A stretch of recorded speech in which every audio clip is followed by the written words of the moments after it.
राज्यातील शेतकऱ्यांसाठी आजच्या 40 झटपट बातम्या, 8 मोठ्या घोषणा, 7 मोठे निर्णय या व्हिडिओमध्ये पाहणार आहोत।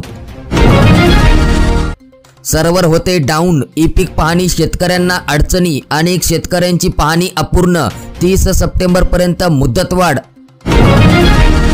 प्रधानमंत्री पीक विम्याचे 2,54,333 शेतकरी पात्र ठरले आहेत। आतापर्यंत शेतकऱ्यांच्या खात्यांमध्ये 119 कोटी रुपये जमा झाले असून उर्वरित शेतकऱ्यांना 168.61 कोटी रुपये मंजूर झाले आहेत आणि ही रक्कम येत्या 20 ऑगस्टच्या आत शेतकऱ्यांच्या खात्यात जमा होणार। नांदेड जिल्ह्यातील 2.5 लाख शेतकरी पात्र ठरले आहेत। त्यांच्या खात्यामध्ये 20 ऑगस्टच्या रोजी त्यांच्या अकाउंटमध्ये अनुदान जमा होणार।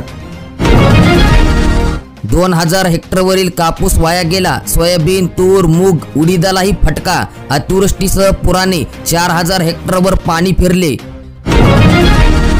सततच्या ढगाळ वातावरणामुळे सोयाबीनवरील आळी काही हटेना, औषधांच्या फवारण्या करून शेतकरी बेजार, उत्पादन घटण्याच्या शक्यतेने चिंता। स्क्रीनवर या ठिकाणी तुम्ही बघू शकतात। बँक खाते आधार संलग्न नसल्यास लाडकी बहीण योजनेच्या लाभासाठी येणार अडचण, बँक खात्याची ई-केवायसी करावी, जिल्हाधिकारी यांचे आदेश। पीक कर्ज वाटपात जिल्हा बँकेची आघाडी यंदाही कायम राहिली। 39,000 शेतकऱ्यांना 232 कोटींचे वाटप, राष्ट्रीयकृत बँक पिछाडीवरच। 1 रुपया तुमच्या खात्यात जमा झाला का? तर महिलांनो, तुमच्या अकाउंटमध्ये 1 रुपया जमा झाला असेल त्याच महिलांना 3000 रुपये 17 ऑगस्ट रोजी त्यांच्या खात्यात जमा होतील। लाडकी बहीण योजनेबद्दल मोठी अपडेट। 15 ऑगस्ट पासून जिल्ह्यात वादळी वाऱ्यासह पावसाचा अंदाज, पाऊस पुन्हा जोर घेणार। जळगाव जिल्ह्यात आतापर्यंत 73% पाऊस।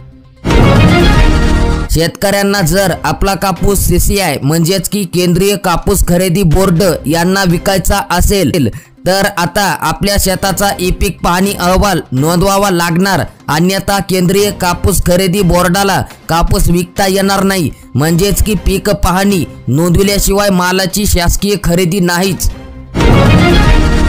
पीक विमा रक्षाबंधनाच्या पूर्वीच शेतकऱ्यांना मिळणार, म्हणजेच की अखेर पीक विमा कंपनी देण्यास तयार झाली आहे रक्कम। शेतकऱ्यांना मिळणार 202 कोटी रुपये। अपडेट आहे चंद्रपूर जिल्ह्यातील। तुमचा जिल्हा तुम्ही आम्हाला खाली नक्कीच कमेंट करा। भाज्यांची आवक वाढली तरी दरात चढउतार सुरूच, शेवगा, गवार, घेवड्याची 100 पार, मटार 200 रुपयांनी किलो। कपाशी, सोयाबीन उत्पादक शेतकऱ्यांना विविध योजनांचा लाभ मिळत आहे। स्वयंचलित पंपांचा लाभ मिळणार, कपाशी वेचणी बॅगही मिळणार। पूर ओसरला, पंचनामे कधी? शेतकरी चिंतेत, नुकसान भरपाई लवकरच मिळावी। अपडेट आहे कोल्हापूर जिल्ह्यातील। परवाना नसलेल्या डाळिंब व्यापाऱ्यांवर गुन्हे दाखल करणार, सांगोला बाजार समितीमध्ये निर्णय, परराज्यातील व्यापाऱ्यांचा अल्प प्रतिसाद। PM किसान आणि नमो शेतकरी योजनेअंतर्गत शेतकऱ्यांसाठी 2 महत्त्वाच्या अपडेट, म्हणजेच की प्रधानमंत्री शेतकरी सन्मान योजनेचे हप्ते थांबले असल्याने शेतकऱ्यांनी अनेक वेळा तालुका कृषी जिल्हा अधिकारी म्हणजेच की जिल्हा अधीक्षक कृषी अधिकारी यांच्याकडे पाठपुरावा केला। अनेक शेतकऱ्यांचे थांबलेले हप्ते सुरळीत चालू करावे अशी मागणी केली, परंतु बराच कालावधी लागत असल्याने व नमो शेतकरी महासन्मान योजनेचे सुद्धा हप्ते मिळत नसल्याने शेतकऱ्यांकडून नाराजी व्यक्त केली जात आहे।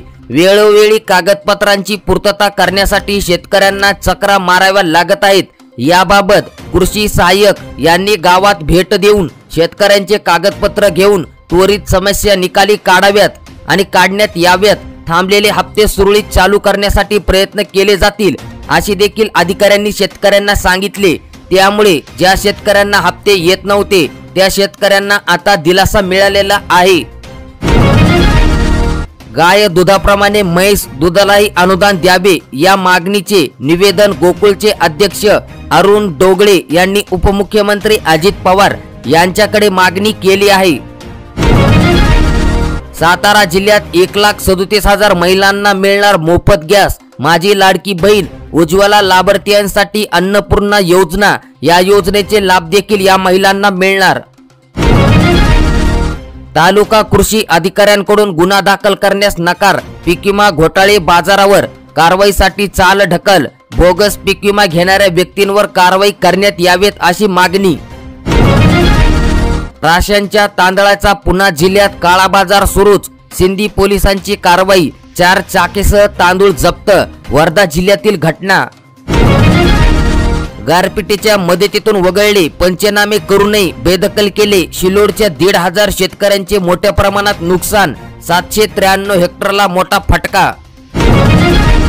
मुख्यमंत्री माझी लाडकी बहीण योजनेला खास बाब म्हणजेच की 15 दिवसांची मुदतवाढ द्यावी अशी मागणी शिंदे सेनेच्या शिष्टमंडळाने उत्पादन शुल्क मंत्री शंभूराजे देसाई यांच्याकडे निवेदनाद्वारे मागणी केली। वयोश्री योजनेअंतर्गत ज्येष्ठांसाठी दिलासादायक आणि मोठी खुशखबर म्हणजेच की 3090 ज्येष्ठांना दिलासा मिळाला। खात्यांवर थेट जमा होणार 92,70,000 रुपये, प्रत्येकी पात्र व्यक्तींना 3,000 रुपये महिन्याला मिळणार। नारी शक्ती ॲप झाले बंद, कधी लॉग इनची अडचण तर कधी OTP येईना। लाडकी बहीण योजनेच्या ऑनलाईन अर्जात 8 दिवसांपासून तांत्रिक खेळ सुरूच। सतत धारेमुळे कपाशी करपली, शेतकरी चिंतेत, सोयाबीनचे मोठ्या प्रमाणात नुकसान। 10 महिन्यांपासून सोयाबीनचे भाव हमीदारांपेक्षा कमीच, 700 ते 800 रुपयांनी झाली घसरण। भाववाढींची अपेक्षा मावळली, आवकही मंदावली।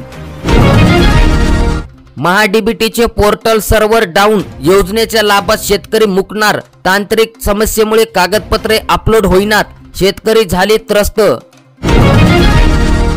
सोयाबीन पिकांवर उंट अळींचा हल्ला, शेतकरी चिंतेत, नियंत्रणासाठी फवारणीवर भर, पीक वाचविण्यासाठी शेतकऱ्यांची धडपड। मुख्यमंत्री माझी लाडकी बहीण योजनेत अर्ज करणाऱ्या महिलांची वैयक्तिक माहिती उघड केल्याचा आरोप करीत आक्षेप नोंदविला। योजनेत अर्ज भरून घेताना नावे, पूर्ण पत्ते, मोबाईल नंबर, आधार नंबर, बँक खाते नंबर, माहेरचे नाव, पत्ता आदी सर्व वैयक्तिक स्वरूपांची गोपनीय माहिती सत्ताधारी राजकीय लोकांनी लिंक करून ज्या सरकारने माहिती तंत्रज्ञान कायद्यांचा भंग केल्याचा आरोप शिवसेना ठाकरे गटांचे प्रवक्ते किशोर तिवारी यांनी आरोप केला। वैयक्तिक स्वरूपांची गोपनीय माहिती सरकारने लिंक केल्याने कायदेशीर 1 लाख रुपये नुकसान भरपाई प्रत्येक महिलेस देण्यात यावी अशी मागणी किशोरी तिवारी यांनी केली। गणपती बसवा आणि 5 लाखांचा पुरस्कार मिळवा, राज्य सरकारचा महत्त्वाचा निर्णय। जिल्हा स्तरावर होणार छाननी, GR निघाला, मंडळांना 25,000 रुपये मिळणार। थकीत ऊस बिलासाठी स्वाभिमानीचे धरणे आंदोलन, 15 ऑगस्ट पर्यंत बिले देण्याची मागणी। केंद्र सरकारकडून प्रधानमंत्री किसान सन्मान निधी योजनेतून राज्यातील शेतकऱ्यांना वर्षाला 6,000 रुपये दिले जातात। काही महिन्यांपासून राज्य सरकारने नमो शेतकरी महासन्मान योजनेअंतर्गत 6,000 रुपये देण्याची घोषणा जाहीर केली होती। मात्र 1 हप्ता दिल्यानंतर अद्यापही राज्य शासनाकडून नमो शेतकरी योजनेचा दुसरा हप्ता वितरित करण्यात आलेला नाही। दुसरा हप्त्यांची शेतकऱ्यांना प्रतीक्षा आहे आणि शेतकरी मित्रांनो, नमो शेतकरी या योजनेचा पुढील हप्ता कधी येणार याची माहिती आपण पुढील व्हिडिओमध्ये सविस्तर आणि स्पेशल अपडेट पाहणार आहोत। मुख्यमंत्री माझी लाडकी बहीण योजनेच्या 7 लाख अर्जांची छाननी, बँक खाते आधारशी लिंक करा, जिल्हा प्रशासनाचे आवाहन। माझी लाडकी बहीण योजनेचा पहिला हप्ता 17 ऑगस्टला रत्नागिरी जिल्ह्यातील लाडक्या बहिणींचे सर्वाधिक अर्ज आहेत। 2.25 लाख बहिणीच्या खात्यात येणार 82.30 कोटी रुपये। राशन दुकानदारांनी जमा केल्या पॉस मशीन, सर्व्हर डाऊनची समस्या सोडविण्याची तहसीलदारांकडे मागणी। अपडेट आहे गडचिरोली जिल्ह्यातील। शेतकऱ्यांसाठी शेवटची अपडेट खूप महत्त्वाची म्हणजेच की 39,000 शेतकऱ्यांना 232 कोटी रुपये वाटप। राष्ट्रीयकृत बँक पिछाडीवर, राष्ट्रीयकृत बँकेचे खाते जोडलेल्या प्रोत्साहनपर अनुदान नाही, सहाय्यक निबंधाच्या सभेतच गोंधळ। कर्जमाफीसाठी 21,400 शेतकऱ्यांनी अर्ज केला होता, यामध्ये प्रत्यक्षात 19,871 शेतकऱ्यांना 81 कोटी 72 लाखांची कर्जमाफी झाली होती। यामध्ये अपात्र शेतकऱ्यांमध्ये अनेक त्रुट्या आढळल्या होत्या। कोल्हापूर येथे उपमुख्यमंत्री अजित पवार आले होते। यावेळी शेतकऱ्यांनी काही बाबी पटवून दिल्यानंतर शासनाने काही त्रुटी दूर केल्या होत्या, परंतु पात्र झालेले शेतकरी ज्यांचे KDS बँक खाते आहेत अशांना अनुदान मिळाले आहे, मात्र ज्या शेतकऱ्यांचे राष्ट्रीयकृत बँकेचे खाते आहे अशांना अनुदान मिळाले नाही। याबाबत अधिक माहिती आपण पुढील व्हिडिओमध्ये सविस्तर अपडेट पाहणार आहोत। त्यामुळे शेतकरी मित्रांनो, चॅनलवर नवीन असाल तर चॅनलला सबस्क्राइब